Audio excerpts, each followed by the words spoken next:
Hadirin kaum muslimin sidang subuh rahimakumullah. Alhamdulillah wa syukurillah, wassalatu wassalamu ala rasulillah Sayyidina Muhammad ibn Abdillah, la haula wa la quwata illa billah, amma ba'du. Hadirin kaum muslimin sidang subuh rahimakumullah, wabil khusus para alim ulama, para ustaz, para kiai. Mudah-mudahan kita semua yang hadir di sini diberikan umur yang panjang dalam taat, amin. Diberikan rezeki yang halal, amin.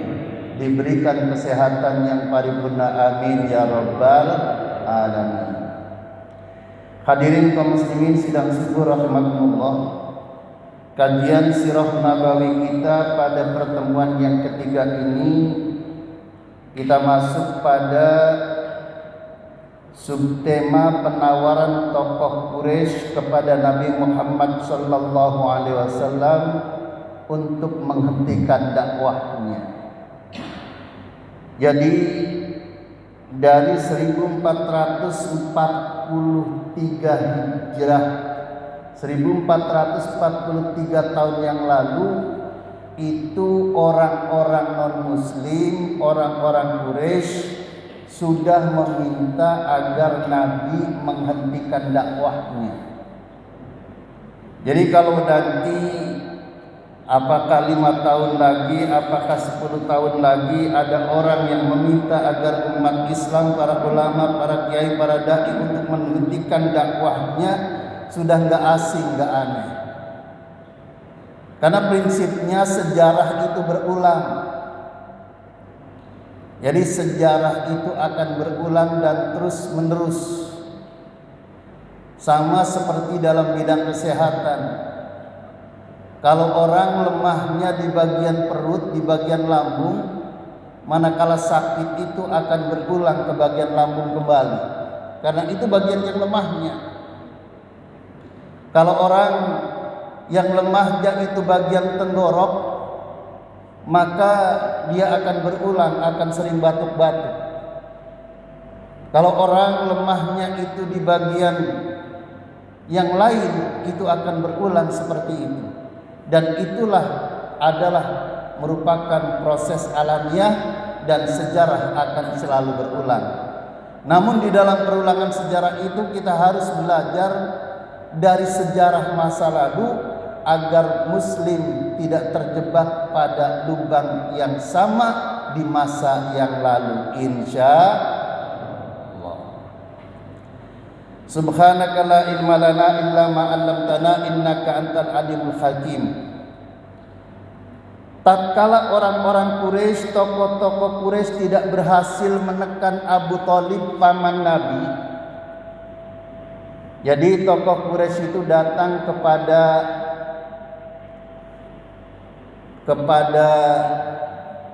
Abu Thalib, paman Nabi.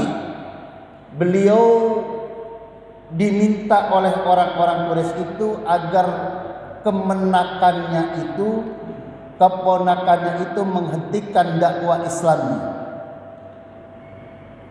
Bahkan karena sekali tidak berhasil, lalu kemudian di ultimatumlah Abu Thalib oleh para tokoh Quraisy. Wa innaka qad istanhaynaka min ibni akhika falam tanhahu anna. Wahai Abu Thalib, kami sudah pernah memintamu agar engkau menghentikan dakwah anak kemenakanmu, falam tanhahu anna, namun engkau tidak melakukannya. Falam tanhahu anna, namun engkau tidak melakukannya. Wa inna wallahi la nasbiru ala hadha, sehingga kami sudah tidak sabar dalam urusan masalah ini. Man syatama aba'ana wa tasbiyahu ahlamana, barang siapa yang mengumpat bapak-bapak moyang kami, barang siapa yang membodoh-bodohkan harapan-harapan kami, karena kami meminta kepada Lata dan Uzza wa aiba alihatana, dan mereka itu mencela sesembahan kami, hatta takuffuhu anna, maka engkau Abu Talib harus menghentikan dakwah kemenakanmu agar tidak mengganggu kami. Lalu ancaman itu datang, au nunazilu wa iyyaka fi dzalika hatta yahliku ahadul fariqain. Atau kami menganggapmu bahwa engkau berpihak kepada Muhammad. Karena engkau tidak menghentikan dakwah Muhammad, maka Abu Talib aku anggap engkau bersekongkol dengan Muhammad. Hatta yahliku ahadul fariqain ini, kalau begitu jangan salahkan kami, nanti pihak kami yang celaka atau pihakmu yang akan binasa. Oh, begitu, Pak. Ini dulu, Pak. Dulu. Dulu tahu, Pak ya, dulu, Pak ya. Kalau ada yang nggak tahu dulu, saya nggak ngerti itu, Pak. Hadirin rahimakumullah, Nabi dan para sahabatnya tidak pernah menghina. Ingat, Nabi tidak pernah menghina sesembahan kafir Quraisy saat itu. Mereka itu animisme, politeisme.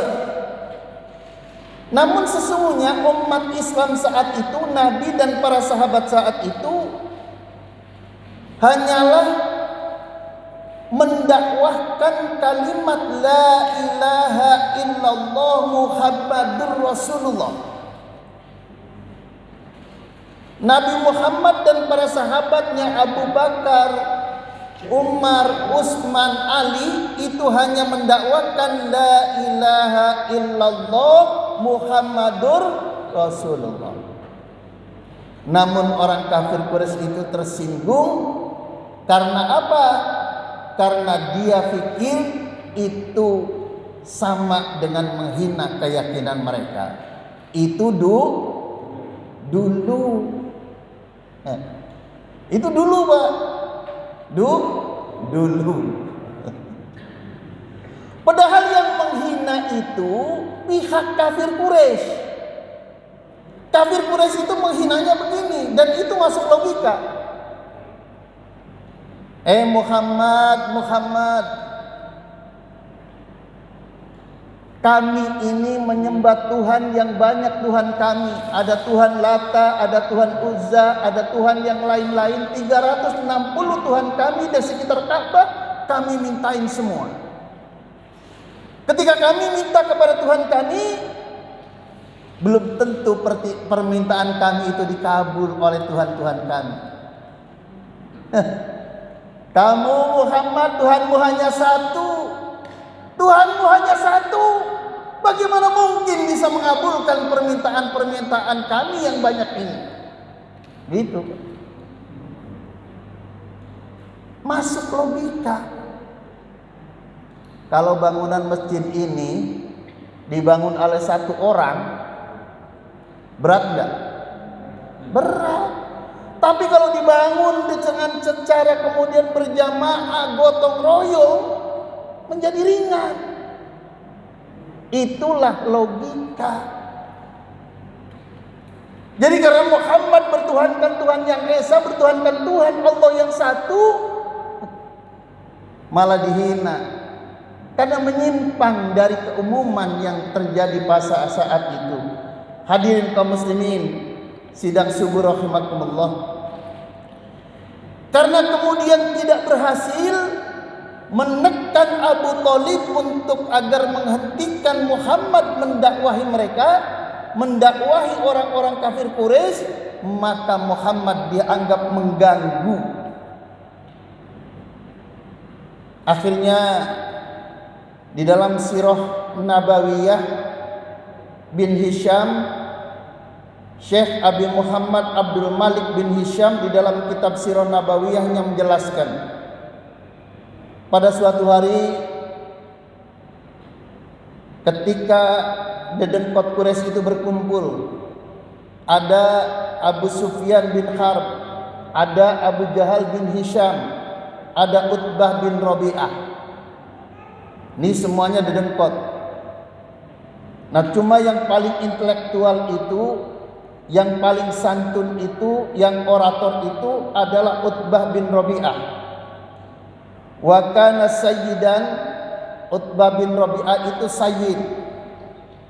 Bayangkan, itu karena tokoh dipanggilnya sayyid.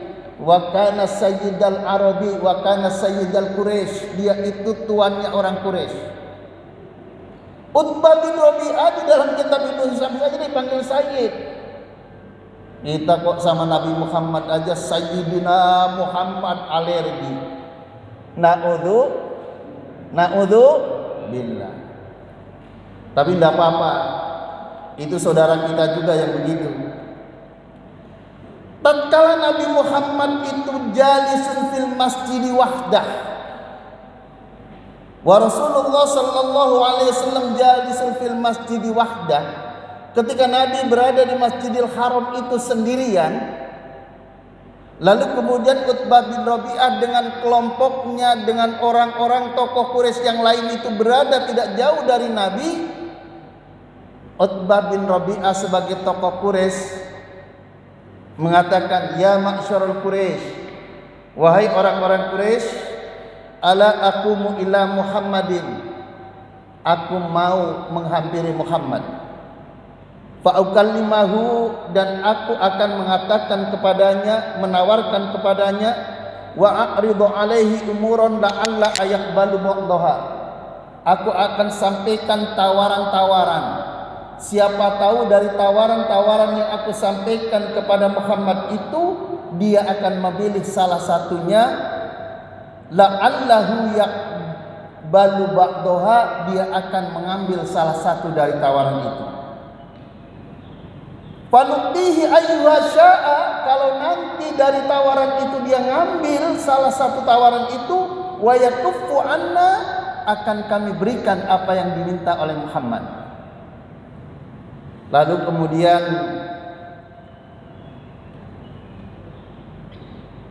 si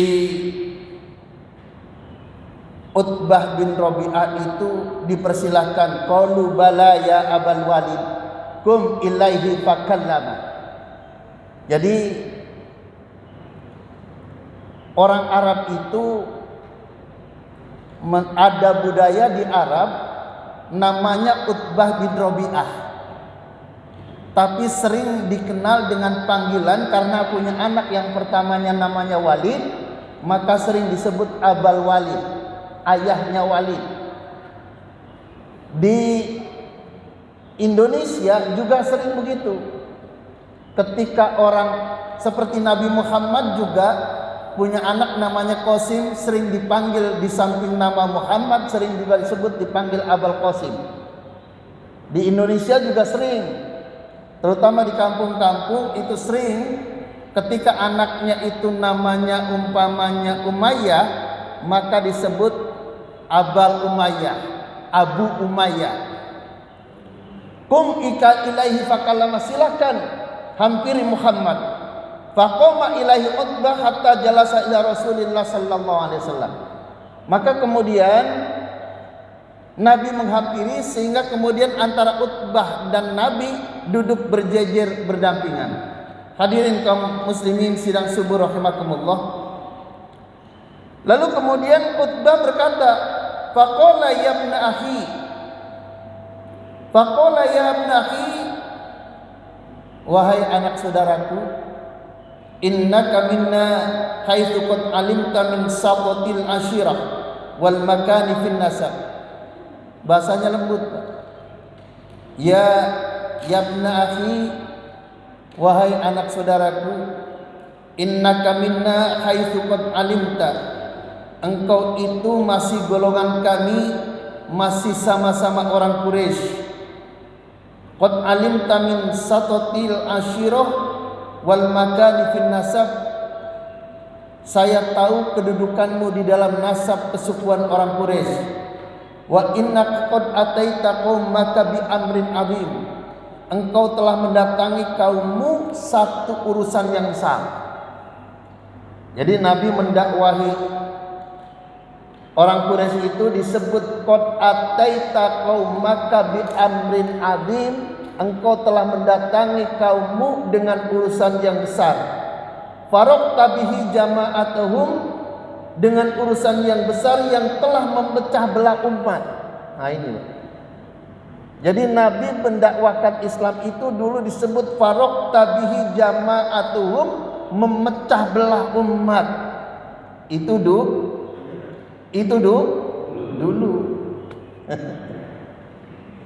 Wasafai tabi aklamahum, dan membodoh-bodohkan harapan-harapan mereka. Wa ibtabihi alihatahum, dan mencela sesembahan mereka, Tuhan mereka. Wa ibtabihi alihatahum wa dinahum, wa kafarta biman madha min abaihim, dan mengingkari siapapun yang termasuk golongan mereka. Itu perasaan orang kafir Quraisy. Padahal Nabi cuma mendakwakan la ilaha illallah Muhammadur Rasulullah. Lalu kemudian Abul Walid Utbah bin Rabi'ah mengatakan, fasma' minni a'ridu alaika umuran. Dengarkan kami Muhammad, dengarkan kami akan menyampaikan beberapa tawaran kepadamu. Nabi kemudian menjawab, qul ya Abul Walid asma. Katakan saja wahai Abul Walid, asma, akan aku dengarkan baik-baik. Alhamdulillah. Hadirin kaum muslimin sidang subuh rahimakumullah. Utbah bin Rabi'ah ini nanti kita tetap tanya jawab. Jadi kita nggak boleh, tetap akan ada tanya jawabnya. Utbah bin Rabi'ah mengatakan, ya ibna akhi, wahai anak saudaraku, in kunta innama turidu bima jikta bihi min hadzal amri malan jama'na laka min amwalin. Jadi tawaran yang pertama dari Utbah sebagai tokoh Quraisy, dia mengatakan, in kunta innama turidu bima jikta bihi min hadzal amri malan. Jika engkau itu mendakwahkan dengan dakwahmu itu yang diinginkan olehmu adalah harta, jama'na laka min amwalina, akan kami himpun, akan kami kumpulkan untuk dirimu harta-harta dari orang-orang kami, hatta takuna aktsaruna malan, sehingga engkau menjadi orang yang terkaya di bumi Jazirah Arabi. Luar biasa. Ini kalau ditawarkan sama dai di Indonesia, kayaknya terima jangan.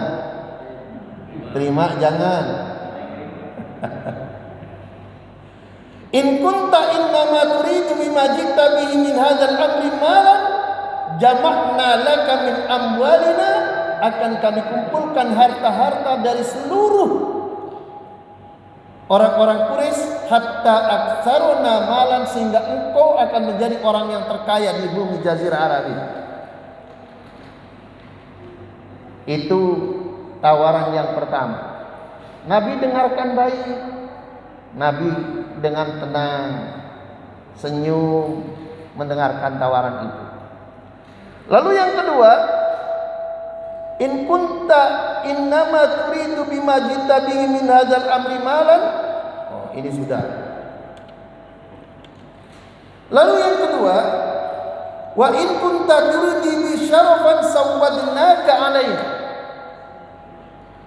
Tawaran yang kedua dari Utbah, wa in kunta turidu bi syarafan, jika engkau yang inginkan itu adalah kemuliaan, engkau mendakwahkan Islam itu yang inginkan engkau adalah kemuliaan, yang engkau inginkan adalah kedudukan, sawwadnaka alaina, kami akan mengangkatmu sebagai pemimpin agar engkau memiliki kedudukan. Luar, sudah mau jadi orang paling kaya, lalu ditambah kedudukan. Hatta lanaqtu amran dunaka, sehingga tidak ada menyisakan kedudukan itu orang lain yang lebih kedudukannya tinggi darimu. Wah, ini Pak. Lalu yang ketiga, wa in kunta turidu mulkan malaknaka alaina. Jika yang tawaran ketiga, wa in kunta turidu mulkan, jika yang kau inginkan itu adalah kerajaan, jika yang engkau inginkan itu kedudukan sebagai raja, malaknaka alaina, maka akan kami angkat engkau sebagai raja kami. Subhanallah. Udah orang paling kaya, lalu menjadi orang yang paling dihormati, lalu diangkat menjadi raja. Ini kira-kira kalau ustadz di Indonesia ditawarin ini, terima jangan? Terima.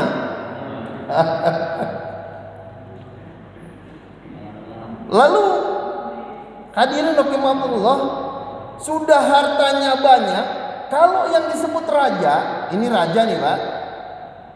Raja itu di sono tapi itu istrinya banyak.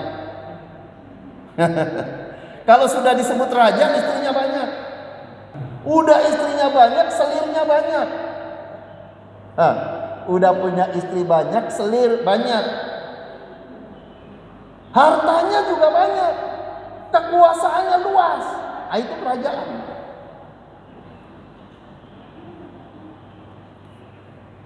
Hadirin rahimakumullah, andaikan kemudian itu ada ulama yang ditawari begitu, al ulama warasatul anbiya, ulama itu pewaris nabi.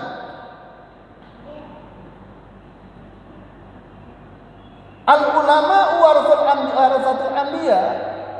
Jadi sangat dimungkinkan ada ulama, ada kiai yang ditawari model begini.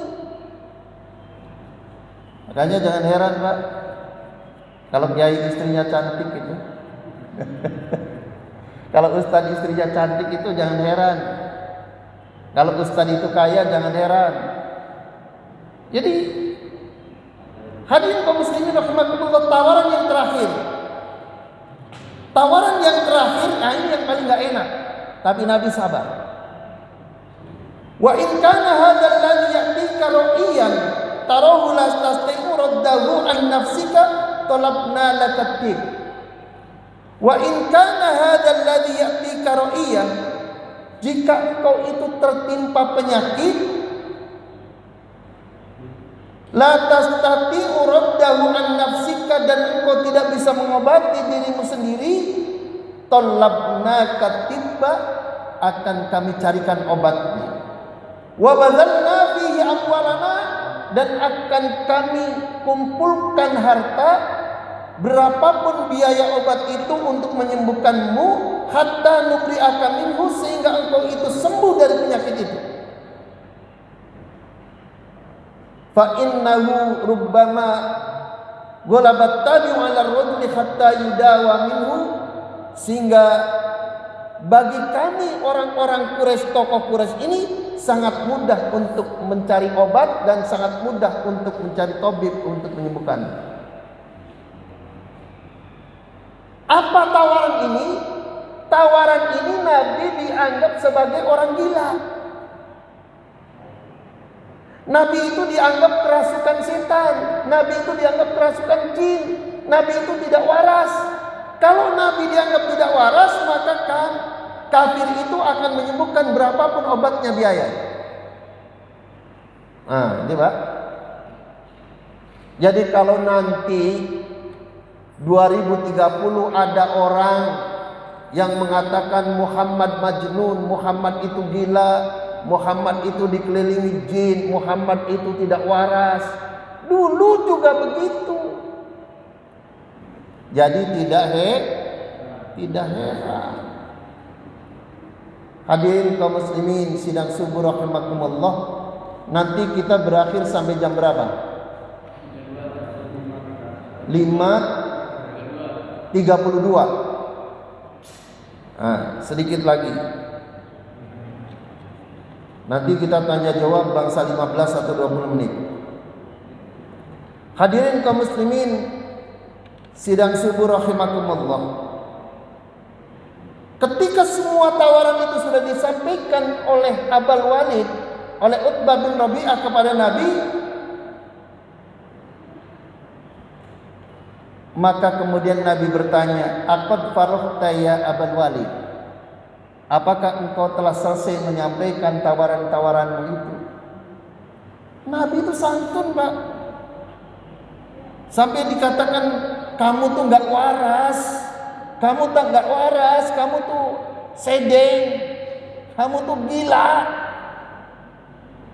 Setelah tawarannya selesai malah mengatakan, aqad faraqta ya Abul Walid, apa engkau sudah selesai menyampaikan tawaran-tawaranmu itu? Qala na'am, kata Utbah, ya sudah selesai. Kalau begitu fasma' minni, kalau begitu sekarang giliranku, dengarkan jawaban-jawabanku. Kata Abul Walid, kata Utbah bin Rabi'ah, af'al, silahkan. Hadirin kaum muslimin sidang subuh rahimakumullah. Jadi dari tawaran mengenai harta, dari tawaran mengenai kedudukan dan kemuliaan, dari tawaran mengenai menjadi raja, dan dari tawaran dianggap sebagai orang yang tidak waras dan siap disembuhkan, faqala Rasulullah sallallahu alaihi wasallam, maka kemudian Rasul menjawab dengan jawaban Bismillahirrahmanirrahim. Hamim. Tanzilun mir rahmanir rahim. Kitabun fussilat ayatuhu Qur'anan Arabiyyan liqaumin ya'qilun. Basyiran wa nadhiran fa'aradu aktsaruhum fahum la yasma'un. Wa qalu qulubuna fi akinnatin mimma tad'unana ilaihi wa fi adhanina waqrun wa min bainina wa bainika hijab fa'mal innana amilun. Hadirin kaum muslimin rahimakumullah.